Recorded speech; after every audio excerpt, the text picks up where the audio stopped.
Wano mu Buganda tulina enjogera egamba nti ebyembi bisekerwa.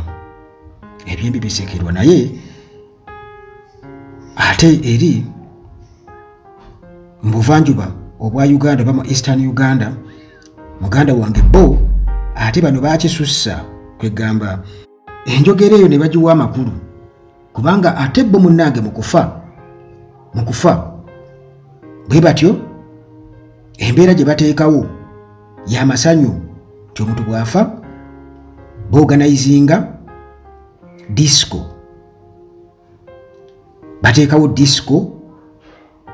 Omuntu oyo wabeera oba mu maka g'oyo omuntu oba amaka omuntu mwabeera afudde, olwo dansi munnange amazina ne galyoka gakwajja ennaku omulambo zigumala mu ggwanika nga bo muganda wange batema dansi wansi w'okubeera nti nno beerimika mu ky'okubeera nti nno bakuŋŋaanya ssente amabugo nti abantu bajje bayingire disco bakuŋŋaanye ssente nga bebasasula kati olwo nti basobole okubeera nti nno bakuŋŋaanya ssente ez'okuyambako mu kuziika okugula coffin. Kino nno newankubadde nga gavumenti ekiweze naye ate weewuunye ekisesa nti waliwo omwami ayitibwa John Obuyi, ono nga yali district councillor owa Busia, agamba nti families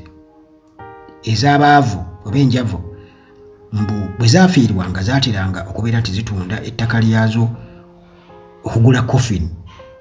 Omanyi obwavu sayidize eyo tukimanye nti bulungi ennyo, kati okugula coffin nti baatundanga ttaka,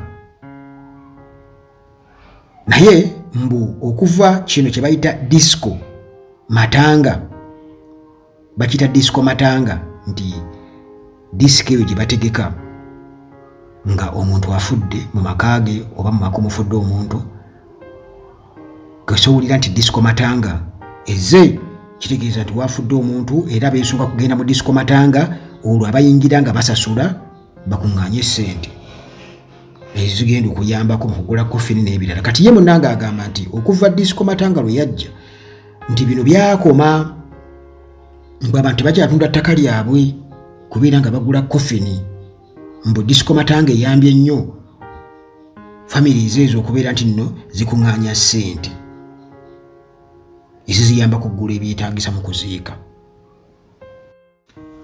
Nga tunakubeera nga tweyongerayo, sooka munnange omanye nti abannajjadda investments bwebali nnyo, gwayagala ettaka ery'okugula webali, gwayagala okuteeka enkulaakulana ku ttaka lyo webali, enkulaakulana ey'engeri zonna, oyagala nnyumba ewedde kuzimba oba oyagala kuzimba nnyumba ya kirooto kyo, beekwate era kubeera ku mukulu Kizza Shafik, namba ze ziri awo. Najjadda investments be bokka munnange be tulinawo, era ebbanga lye tubalangiri wano ku Uganda Atalagi tewannabaawo kubaawo omuntu yenna yemulugunya. Kale munnange ate akubagulizaako oba olinda waaki? Kakati munnange Minister of General Duties mu office ya Prime Minister Justin Kasule Lumumba munnange aweze disco matanga agiweze, disco matanga agiweze, era nga abadde ali mu Namiyingo district gy'abadde yasinzidde okubeera ng'ayogera bino byonna, najjukira tekiri Namiyingo yokka, tekiri Namiyingo yokka. Kati bino byonna munnange bikwata ku disco matanga ojja kwebuuza nti empisa eno yavaawa mu Eastern Uganda oba mu buvanjuba bwa Uganda. Disco matanga kino traditionally kinvolvinga dances, amazina era nga gano gasitagingibwa mu kukungubaga, era nga wano abakungubazi bakuŋŋaana ne banywa omwenge n'ebiragaalagala ebirala bwe batyo, era nga bwe basola akasente mu ngeri y'amabugo mu kuyambako famire munnange ebeera efiiriddwa.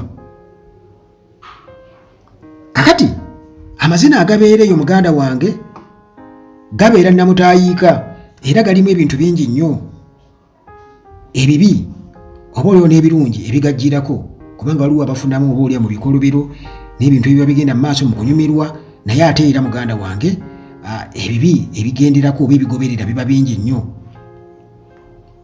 nti abaana abato babeerayo n'abakulu babeerayo, era nga bagamba nti omwenge gunywebwa mu bungi.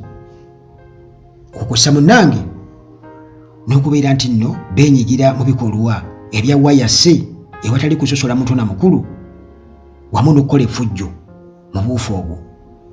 Kakati bagamba nti practice eno oba ekintu kino ekya disco matanga kyatandikira eyo mu Baluwo wamu ne Baluhya Abaluya mu Western Kenya, mu bugwanjuba bwa Kenya. Olwo munnange ne kisaasaana ne kisala ensalo ne kyesolosa Uganda mu districts za Uganda Namisindwa, Tororo, Busia, Namiyingo zonna muganda wange disco matanga n'enyooka kubanga nga bw'omanyi nti wazuuseewo omulimu aba disco weebali kati olwo abafunamu ne babeera nga bamaze okubeera nga bategeerenga bana yaabwe era bwe batyo ne bakyaniriza.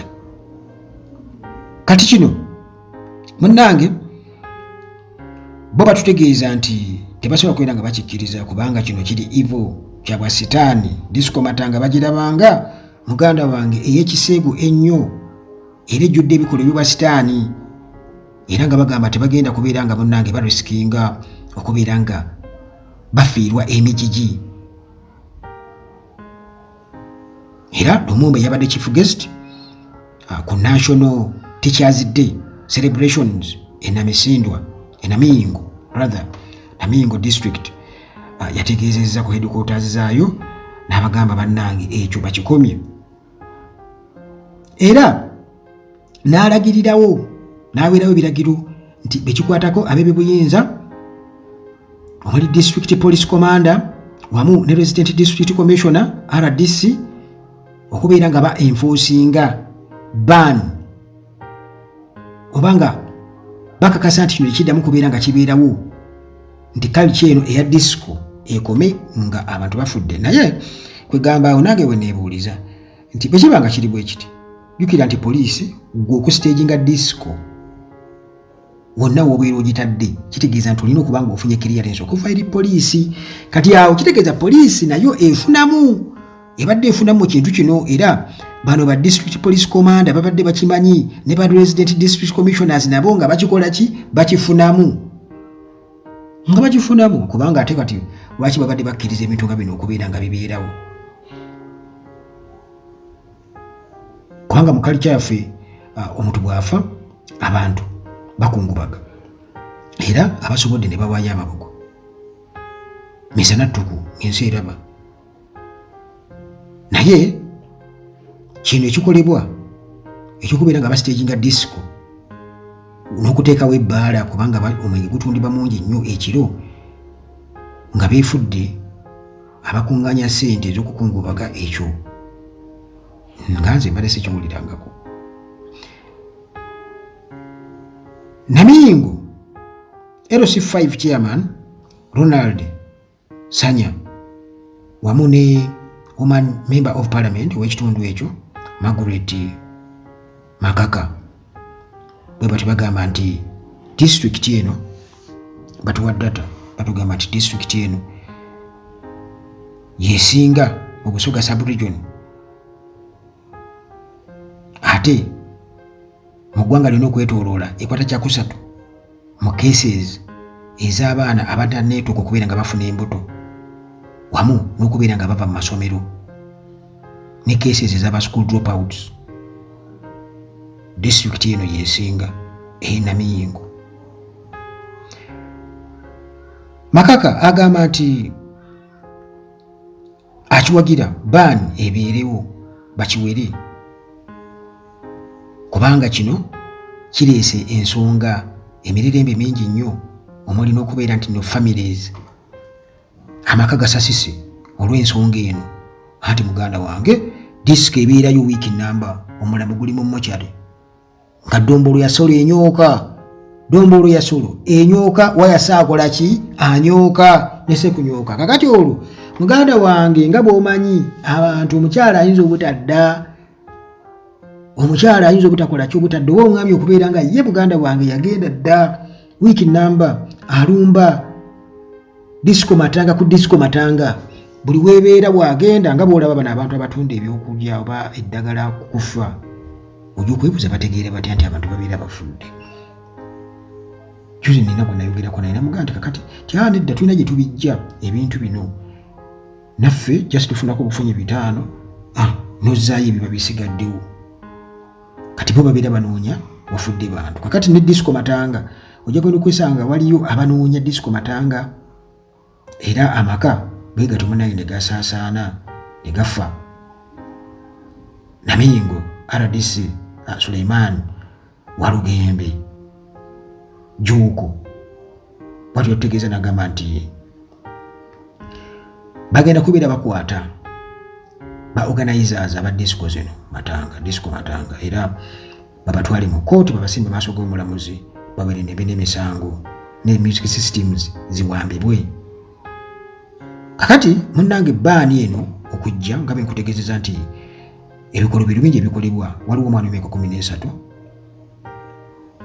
Ebuyanga sub county ono kigambibwa okuba nti bamurepinga bamutuusako okugobulisa maanyi. Abasajja 5 bonna bamuggweerako era kumpi katono afe era nga bibi ku disco matanga. Kakati mama w'omwana ono emyaka 13 yategeeza bannamawulire nti muwala we yafuna ebisago eby'amaanyi agasajja gamuggweerako era n'azimba wansi wano mu lubuto, wansi w'olubuto wano okukosa n'okubeera nti muganda we omusaayi mungi gwali kumuvaamu. Ate era bagamba nti waliwo ekyali kiyitibwa Masafu, waliwo omulenzi eyafa era nga yatuusibwako ebisago oluvannyuma lw'okubeera nti nno yalumbibwa n'akubwa mu kisa kya disco matanga Ebusitema sub county. Bagamba nti eno waliyo okugamba cases ez'abaana abatanneetuuka okubeera nti bafuna embuto nyingi nnyo mu Busia district. Waliwo nti omuvubuka agambibwa okuba nti yafumitibwa abantu abataategeerekeka oluvannyuma n'atwalibwa mu ddwaliro ng'ava mu disco matanga. Era bagamba nti omukulu wa Lugembe RDC atugamba nti okuwera minisita okuvaayo n'awera practice eno ya disco matanga kiyambye kubanga kibadde kireeta obutali butebenkevu kufa kw'abantu. Naye bagamba mu Western Kenya oba mu bugwanjuba bwa Kenya disco matanga eno gye yava disco eno bagiwera. Bagamba enkola eno ya disco matanga bagiwera era Esther Wazige ono nga child welfare officer wali mu Busia county agamba nti mu Kenya ekyali kiriyo ate kyali kitinta butinzi kubanga bano abaorganizinga disco matanga zino baali batandise omuze okukubira nga bakozesa obwana obuto obwa primary obuwala nga babukozesa nga akatego okusobola okubeera nga bakuŋŋaanya ssente mu dances bafuna obwana ne bujja busammula obuto obwana obuto ne bujja busammula era nga ba organizers bakakasanga nti bafuna obuwala buno obuto ne bwambala mu ngeri esikiriza ennyo kati olwo ne kireetera agasajja okubeera nga gayiika endusu ne gasola ssente okusobola okuzinako n'obuwala obwo okukosa n'okubeera nga munnange nga butuusaako ebikolwa ebyobuliisa maanyi. Naye era ensonga nga zigamba nti ssente ze bakuŋŋaanya ate teziyamba weewuunye nnyo famire y'abafiirwa oba mufiirwa. Mbu ezisinga abazigabana beebo ba DJ ba MC Master of Ceremony okukosa ne bannannyini ebyuma bye bazigabana kubanga era ebiseera ebisinga obungi omuntu atalina ssente nazigula coffin ate anajjawo ezipangisa ebyuma kitegeeza nti kati bano babeera banoonya ani afudde nga bajja babaliiramu nga bateekawo Dombolo ya Solo nga babawayo babawadde obutonotono nga mukiviiramu awo kubanga mubali temulina ssente zipangisa byuma n'ebirala. Kale nti omuze guno ne gubeera nti guleetera famire eziba zifiiriddwa okubeera nti zikuumira emirambo gyabwe mu ggwanika okumala ebbanga nga bwe banoonya ssente bwe bafundraisinga wansi wa Disco Matanga. Kitegeeza nti Disco Matanga eba ejja kubeerawo okumala ennaku ng'omulabo guli mu ggwanika paka lwe banatuuka okubeera nga baziika. Era ebiva mu ekyo nti abaana ku byalo, abaana abato kitegeeza bajja kuba tebasoma okumala kumpi nga wiiki nga tebagenda ku ssomero kubanga basula mu Disco Matanga. Omwana asula ki ali mu mazina ekiro kyonna, akeera agenda kwebaka, enkeera nga akeera agenda mu mazina ekiro kyonna. Kale munnange enkola eyo ewereddwa, naye ng'ate waliwo ababiwagira nga byekugambye nti John Obuli ono yali district councillor owa Busia. Bwatyo agamba nti enkola eno yambanyanga nnyo famire enjavu okubeera nga bakuŋŋaanya ssente. Nejjukira nti kati kansala ono y'omu ku abo abakifunangamu bwe nsuubira nti just ogula coffin, ogula essanduuko, nti weesanga nti omuntu afudde naye nga famire yonna gwe ne bw'obakunkumula oti n'obasulika tosobola kufunamu ssente zigula coffin. Kati mbu Disco Matanga ng'eyambako okuŋŋaanya ssente, nti abantu baateranga tunda ttaka lyabwe ogula coffin. Ekiri saidize eyo bannange kitegeeza bwavu bwennyini obuwunya.